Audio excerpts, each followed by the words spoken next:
Okay, good morning. This is probably the last new concept I plan on doing. This video is just going to give you the connection between how we did things when it was linear, when we had a line and it was a y equals mx plus b, and how we're going to connect that to a parabola with an explanation. Okay, so this is an explanation to help you actually understand, not just memorize what you're doing. Okay, if you remember back then, we did pick x, find y, pick x, find y. We plotted points, we drew a line, and then we figured out afterwards that, hey, wait a minute. That 2 is where it crosses the y-axis, and that negative 3/4 that's being multiplied by x is the actual slope up 3, left 4 that gave us a negative 3/4.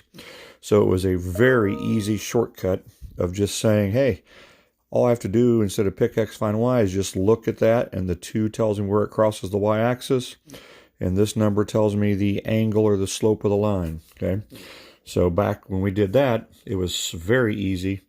Y equals mx plus b. The b told you where it crossed the y-axis, and the negative 3/4 told you the slope. I wish the parabola one was that easy. It's not quite that easy, but I at least wanted to get you a connection. Now, in a parabola, the key points that we're looking for, the key things we're looking for is this line of symmetry is extremely important. Okay, I'm taking an answer and I'm going to analyze the answer and try to show you how the shortcut works. Okay, we had to pick x of 0, which was a waste of time in this problem. And then we'd pick a 1, and that would be a waste of time. We'd pick a 2, that would be a waste of time, or not quite a waste of time, at least it's on the graph. And we'd pick 3. Instead of picking x all these different times to finally find out that right there's the vertex, the shortcut is we know how to find that point reasonably quick. Okay, so we're going to find the line of symmetry, and just to remind you, a vertical line is always x equals a number. Remember, like x equals 5 was a vertical line crossing x at 5. X equals 2 was a vertical line crossing at 2. Okay, so the vertical, or the line of symmetry, is a vertical line, and it's always x equals a number. Okay, we're going to find that point. Okay, we're going to find that line of symmetry, and instead of picking 0, 1, 2, 3, that would tell us that, hey, all we have to do in this problem is pick 4.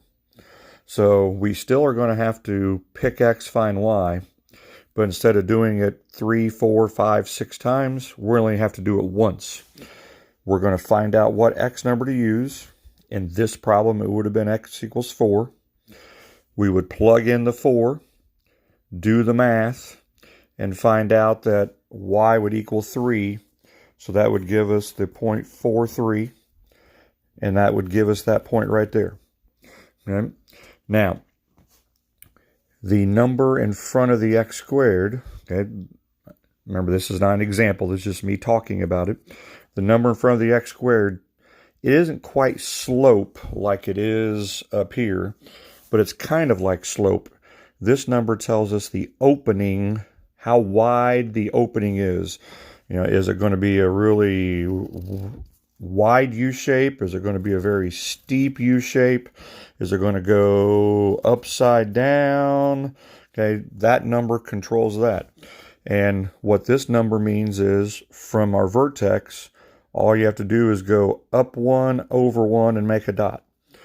So in a parabola, these are really the only 2 key points that you have to have. You have to have the vertex, and you have to have one other point. Now, using symmetry, you can get a third point right there. Okay, so in a parabola, that's really the only 3 points we need. Everything else after that, like this point up here and this point here, is just kind of a bonus. So in a parabola, we need to find that point right there first. We're going to use the a number, or the number in front of the x squared, to find that point right there. And when I give you a Pearson assignment on Monday, that's really the only 2 points you need, and it will draw the graph for you. By hand, I want you to go ahead and do the third point. Okay, so real quick, the notes are get your A, B, and C values just like you did in the quadratic formula. I get our A, B, and C. Find the line of symmetry. The formula for the line of symmetry, or what x value to use, is negative b, or the opposite of b, divided by 2a. After you do a few of these, that won't take you very much time at all. So that's the formula to find what x value, in this case x equals 4 in this problem. This is the formula telling you what to do. Okay?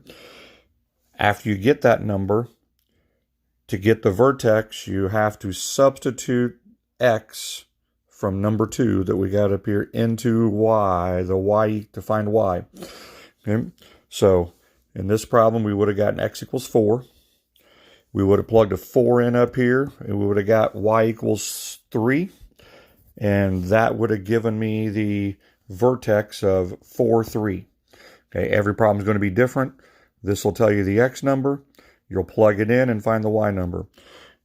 It's still fairly time consuming, but instead of doing it 5 or 6 times, you only have to do it 1 time. Find the correct x number you want to use, substitute it in, and get your y number, and that'll be your vertex. Okay? And from there, you use your a number as your slope or the opening of the parabola. Use it only once. In my notes, I have better examples of this. Okay? You only use it once, because if I kept going up 1 over 1, up 1 over 1, up 1 over 1, it would be a straight line, and parabolas are not straight lines. They are constantly curving, so that's why you can only use it once. Okay? And then using symmetry to get the third point. Once you get this point, then you just come over here and mark right there, and you've got your parabola. An optional step, the C number. Notice C isn't involved in the formula. The C number is the y-intercept. But I put on here, usually it's not very helpful since it's off the graph. Okay, like right here is the C number of 19. Well, 0, 19 would be way up here. And eventually, yes, that would cross at positive 19. But like I said, it's not that helpful usually. Okay, so this is a quick little 7-minute understanding that in a parabola, we want the line of symmetry, or more importantly, the x number we want to use. After we get the x number, we're going to substitute in, find the y number, and that gives you the vertex. After you get the vertex, the a number tells you to go, in this case, up 1 over 1, and that's really the only 2 points you need in a parabola. Since it's symmetrical, we know that point matches up with that point. Okay? All right, I'll have some examples mathematically in just a moment on the next video, video 2.